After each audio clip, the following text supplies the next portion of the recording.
आप सबको आज पुनः पलक हिंदी एकेडमी की ओर से मैं आप सबका धन्यवाद करता हूं और अभिनंदन करता हूं, वंदन करता हूं। दोस्तों जल्दी से तैयार हो जाएं, अपने कॉपी और पेन लेकर लाइव क्लास में आप सबका स्वागत है आने के लिए। और अपने दोस्तों को भी जल्दी से जल्दी जोड़ लें और चलते हैं अपने टॉपिक पर। और आज का अपना टॉपिक पता होगा सबको, कल मैंने आप सबको बता दिया था कि अगला टॉपिक जो मैं लेकर आऊँगा वो किसका होगा, अलंकारों का होगा। और चलते हैं, आज जो हमारा टॉपिक है अलंकार। आज हम अलंकारों के बारे में चर्चा करेंगे। अलंकार क्या होते हैं, काव्य में इनकी क्या भूमिका होती है और कितने प्रकार के होते हैं, परिभाषा क्या है, ये सारी चर्चा आज इस टॉपिक पर करेंगे। तो चलते हैं। जो अलंकार है, जो जी अलंकार है, अलंकार का देखें कि जो अर्थ है ये दो शब्दों से मिलकर बना है। अलंकार जो शब्द है वो कितने शब्दों से मिलकर बना है, तो दो शब्दों से मिलकर बना है। और वो दो शब्द कौन हैं? अलम धन कार। दो शब्द कौन हैं? अलम धन कार। यानी कह दें अलंकार दो शब्दों से मिलकर बना है और वो दो शब्द हैं अलम धन कार। अलम धन कार दो शब्दों से मिलकर बना है। तो जो पहला शब्द है जी अलम शब्द को देखते हैं। अलम का अर्थ है, अलम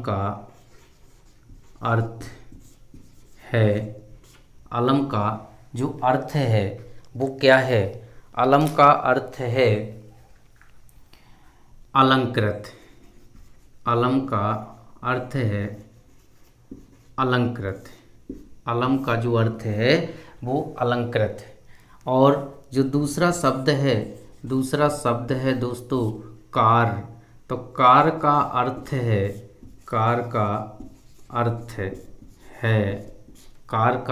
है करना। क्या है? करना। अब आप लोग अलंकार की जो अलंकार है उसके अर्थ से आप परिचित हो गए होंगे कि अलंकार का क्या अर्थ होता है। अलंकार के अर्थ से आप सब लोग परिचित हो गए होंगे। तो अब हम यहाँ कह सकते हैं दोस्तों, क्या कह सकते हैं कि जो अलंकार है, अलंकार का जो शाब्दिक अर्थ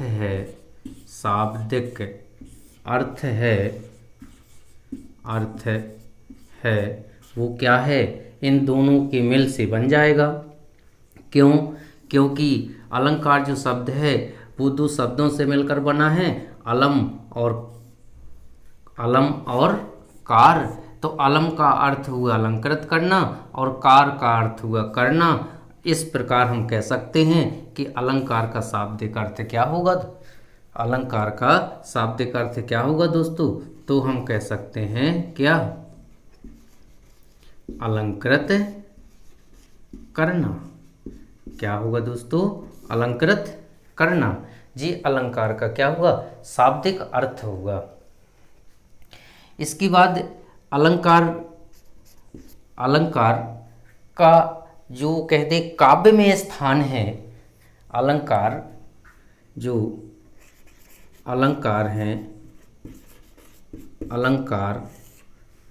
तो यहाँ बहुवचन कर देंगे, अलंकारों कर देंगे। अलंकारों का काव्य में स्थान क्या है दोस्तों? स्थान। या फिर कह दें कि काव्य में इन्हें कौन सी संज्ञा दी गई है? स्थान कह दें कि कौन सा स्थान है, या फिर कह दें कि कौन सी क्या दी गई है? संज्ञा दी गई है। तो कौन सी संज्ञा दी गई है? आभूषण की। कौन सी?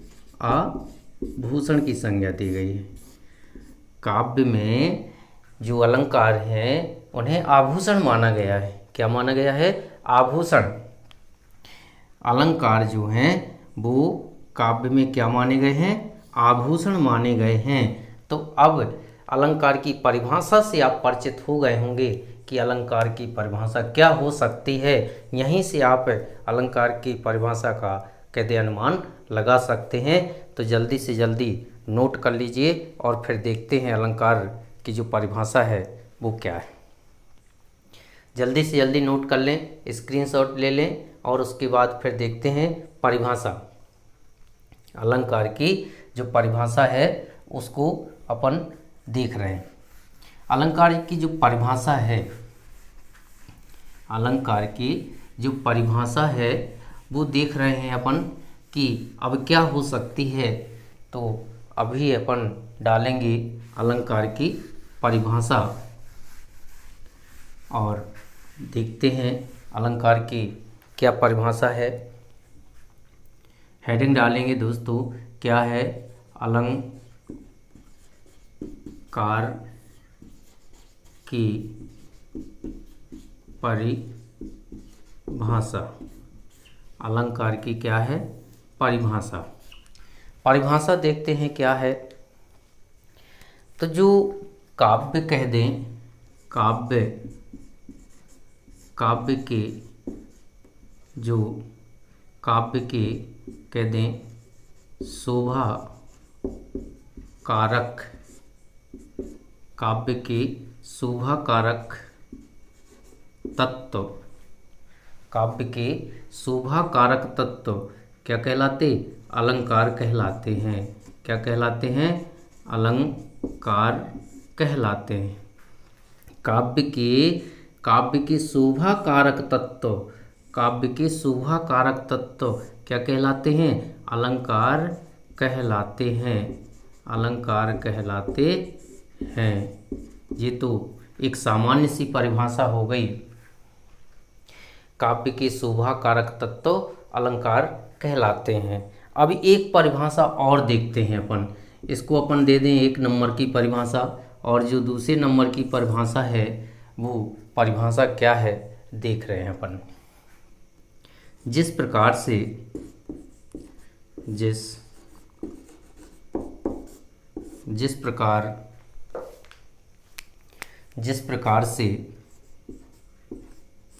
आभूषण, जिस प्रकार से आभूषण धारण करने से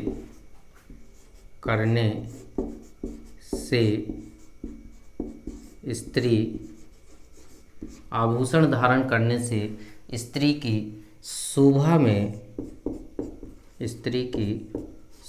में वृद्धि हो जाती है, वृद्धि हो जाती है। ठीक, क्या कह दें? ठीक उसी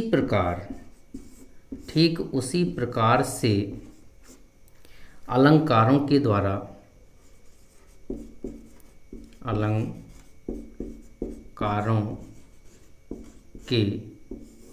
ठीक उसी प्रकार से अलंकारों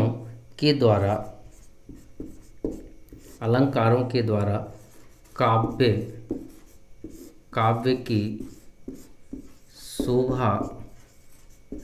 काव्य की शोभा में क्या हो जाती है दोस्तों?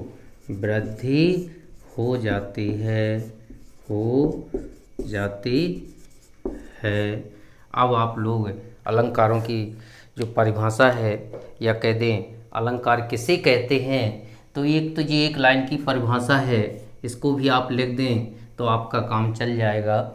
क्योंकि इसमें भी वही बात कही गई है कि काव्य के जो शोभा कारक तत्व हैं वो क्या कहलाते हैं? अलंकार कहलाते हैं। शोभा कारक तत्व का मतलब है शोभा बढ़ाने वाले तत्व क्या कहलाते? अलंकार कहलाते हैं। तो वही बात तो यहाँ कही गई है दोस्तों कि जिस प्रकार से आभूषण धारण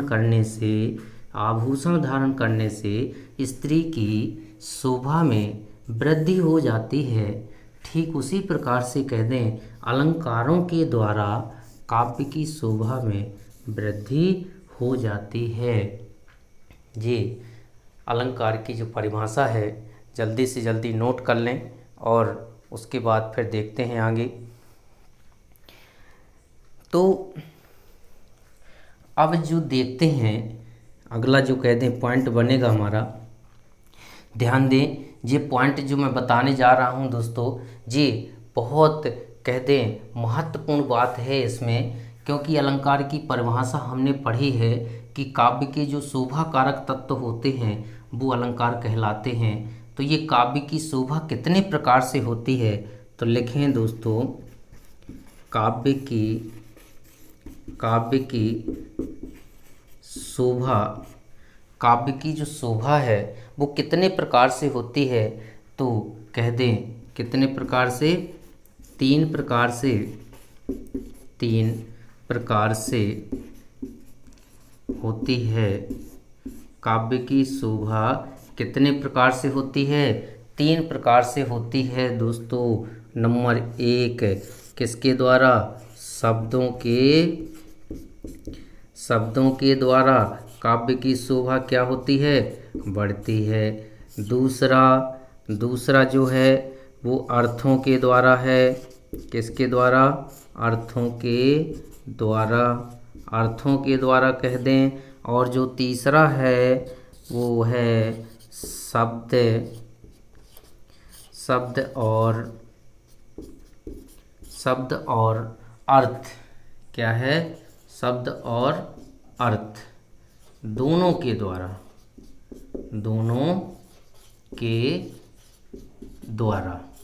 अब देखते हैं काव्य की जो शोभा है दोस्तों, क्या है, काव्य की जो शोभा है या सुंदरता है कह दें कितने प्रकार से होती है, कितने प्रकार से बढ़ती है काव्य की शोभा। तो काव्य की शोभा 3 प्रकार से बढ़ती है दोस्तों, कितने, 3 प्रकार से बढ़ती है। जो पहला है वो शब्दों के द्वारा काव्य की शोभा बढ़ती है, और जो दूसरा है शब्दों के जो अर्थ होते हैं, शब्दों के जो अर्थ होते हैं वो अर्थों के द्वारा क्या होती है, शोभा बढ़ती है। और जो तीसरा प्रकार है शोभा बढ़ाने का वो शब्द और अर्थ दोनों के द्वारा होती है दोस्तों।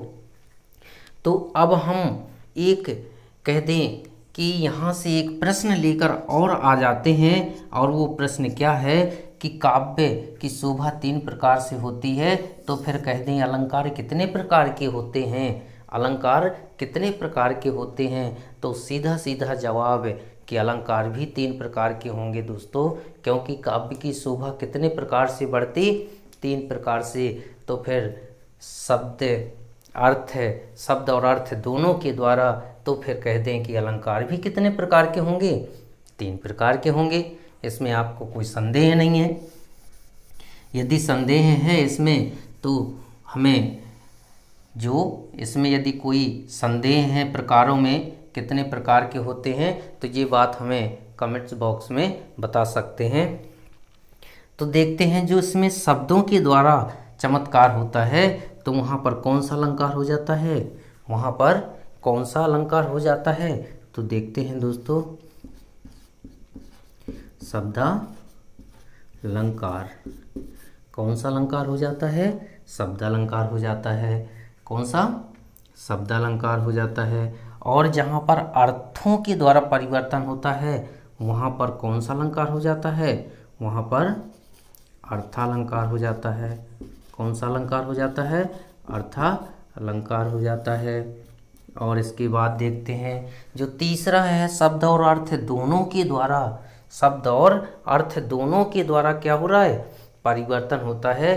तो फिर हम वहाँ क्या कहेंगे, वहाँ पर कौन सा अलंकार होता है, उभयालंकार होता है।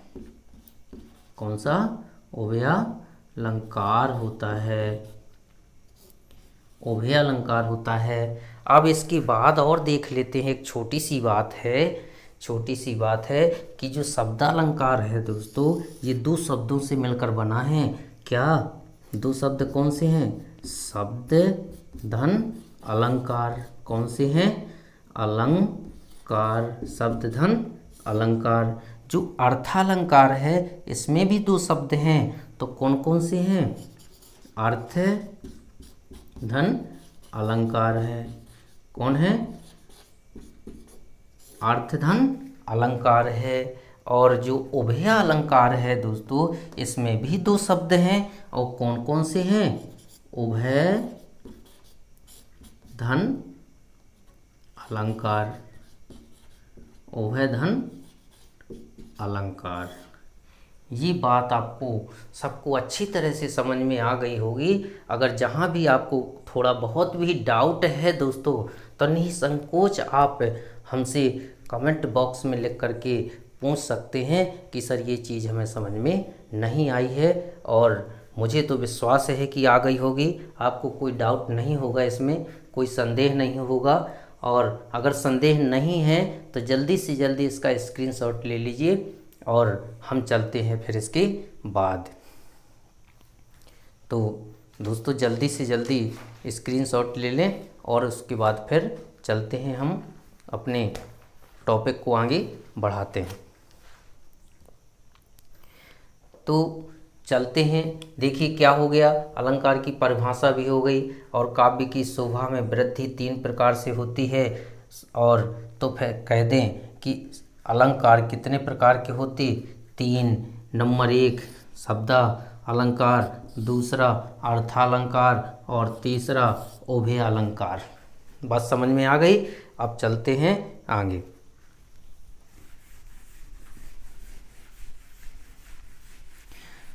दोस्तों जल्दी से जल्दी अपने और दोस्तों को भी जोड़ लें लाइव क्लास में, और देखें आज आपको आनंद आएगा अलंकारों में, कि अलंकारों की जो मैं आपको ट्रिक बताने जा रहा हूँ उसमें आपको कोई संदेह नहीं होगा। आंख बंद करके आप अलंकार की पहचान कर लेंगे। तो चलते हैं, अलंकार की जो 3 प्रकार आ गए हमारे सामने, इन तीनों प्रकारों का हम विस्तार से अध्ययन करेंगे, जिसमें अलंकार आपको अब कभी भी परेशान नहीं करते। ना कहते अलंकारों से आप परेशान होंगे, और ना अलंकार आपको कभी परेशान करेंगे। तो जो पहला प्रकार मैंने बताया था आप लोगों को, वो क्या था? क्या था? शब्दालंकार। जो पहला प्रकार मैंने आप लोगों को बताया था वो क्या था? शब्दालंकार। तो देखते हैं इसकी परिभाषा क्या है। हेडिंग डाल लें फटाफट और इसकी परिभाषा लिख लें। परिभाषा लिखते हैं अपन, क्या है कि काव्य में जहाँ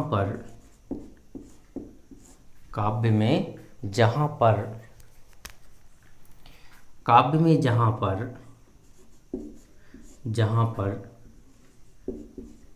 शब्दों के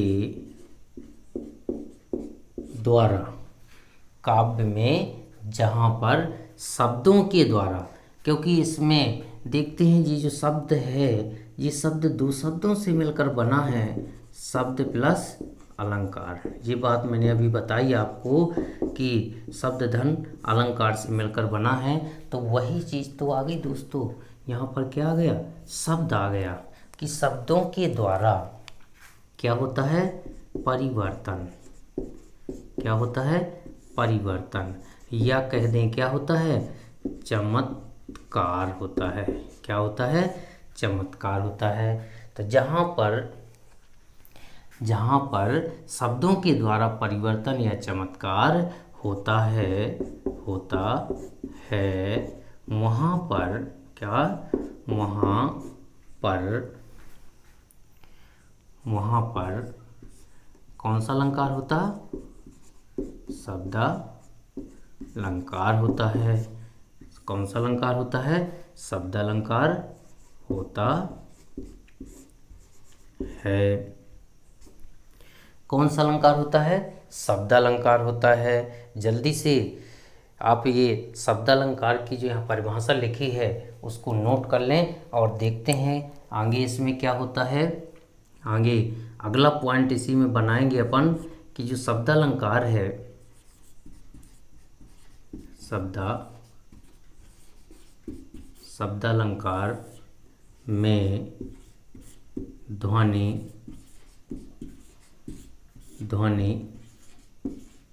वर्ण शब्द और शब्दालंकार में ध्वनि वर्ण शब्द और क्या आते हैं? वाक्य। क्या आते हैं? वाक्य आते हैं। क्या आते हैं? वाक्य आते हैं। अब देखते हैं दोस्तों कि शब्द जो अलंकार है इसमें कौन कौन से अलंकार आते हैं। शब्द अलंकार है जो, इसमें कौन कौन से अलंकार आते हैं, जल्दी से नोट कर लेते हैं। जैसे अनुप्रास अलंकार, अनुप्रास अलंकार, अनुप्रास अलंकार हो गया। दूसरा जो इसी में आता है वो आता है यमक अलंकार। यमक अलंकार आता है। और इसके बाद जो तीसरा आता है, वो तीसरा जो प्रकार है वो श्लेष अलंकार है दोस्तों। कौन सा है? श्लेष अलंकार है। श्लेष अलंकार हुआ। और इसके बाद जो चौथा अलंकार है, 3 अलंकार तो आप लोगों ने पढ़े होंगे, और जो चौथा अलंकार है वो वक्रोक्ति अलंकार है दोस्तों। कौन सा है? वक्रोक्ति अलंकार है। अलंकार। और वक्रोक्ति अलंकार के बाद जो पांचवा अलंकार है वो है आपका पुनरुक्ति प्रकाश। कौन सा? पुनरुक्ति प्रकाश अलंकार है। पुनरुक्ति प्रकाश अलंकार है। तो ये हमें 5 अलंकारों का अध्ययन करना है दोस्तों। किसमें करना है? शब्दालंकार में कौन कौन से पढ़ना है? अनुप्रास अलंकार पढ़ना है, यमक अलंकार भी पढ़ना है, और श्लेष अलंकार भी पढ़ना है, वक्रोक्ति अलंकार भी पढ़ना है, और पुनरुक्ति प्रकाश अलंकार भी पढ़ना है दोस्तों। तो जल्दी से जल्दी नोट कर लें और कह दें कि स्क्रीनशॉट ले लें जल्दी से जल्दी। और देखो दोस्तों, आनंद आने वाला है आज आप लोगों को, तो जल्दी से जल्दी अपने दोस्तों को भी क्या कर लें? जोड़ लें, बता दें कि लाइव क्लास चालू हो चुकी है, और जल्दी से जल्दी इसको नोट कर लें। और इसके बाद हम चलते हैं अगले, कह दें अनुप्रास अलंकार, यमक अलंकार, श्लेष अलंकार, वक्रोक्ति अलंकार और पुनरुक्ति प्रकाश अलंकार। तो दोस्तों आज की वीडियो में बस इतना ही, और अगली वीडियो में हम दोस्तों क्या करेंगे? जी अनुप्रास, यमक, श्लेष, वक्रोक्ति और पुनरुक्ति प्रकाश जो अलंकार हैं, इन सब के बारे में विस्तार से चर्चा करेंगे। तो अगली वीडियो में, या कह दें अगली क्लास में, बिल्कुल तैयार रहें, रेडी रहें अगली क्लास के लिए, और इस क्लास को ज़रूर देखें। जो अलंकार का पार्ट फर्स्ट है उसको ज़रूर देखना है। इसके बाद जो सेकंड आएगा उसमें तो दोस्तों आनंद ही आ जाएगा। तो आज की क्लास के लिए आप सबको कह दें धन्यवाद, और अगली क्लास का इंतज़ार करने के लिए भी धन्यवाद मैं आप लोगों को पहले से दे रहा हूं, और मिलते हैं अगली क्लास में। धन्यवाद।